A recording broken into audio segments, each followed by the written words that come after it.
বসে পড়েন, সবাই বসেন বসেন, কেউ দাঁড়াবেন না, সবাই বসেন। যদি আল্লাহর ইচ্ছায় জনগণের ভালোবাসায় বাংলাদেশ জামাতে ইসলামী থেকে সংসদ সদস্যরা নির্বাচিত হয়ে সরকার গঠন করেন, তাহলে কোন এমপি এবং কোন মন্ত্রী তার নিজের হাতে কোনো টাকা চালাচালি করবে না। কোন এমপি এবং কোন মন্ত্রী যদি তার নির্দিষ্ট কোনো কাজের জন্য বরাদ্দ পেয়ে থাকেন, কাজ শেষ হওয়ার সাথে সাথে বাংলাদেশের 18 কোটি মানুষের কাছে তারা তার প্রতিবেদন তুলে ধরতে বাধ্য হবে।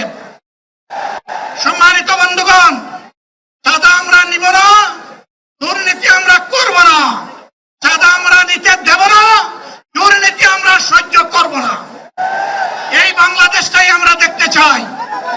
যুবকদেরকে আমরা স্পষ্ট ভাষায় বলতে চাই, বন্ধুগণ, তোমাদের সাথে আমরা আছি।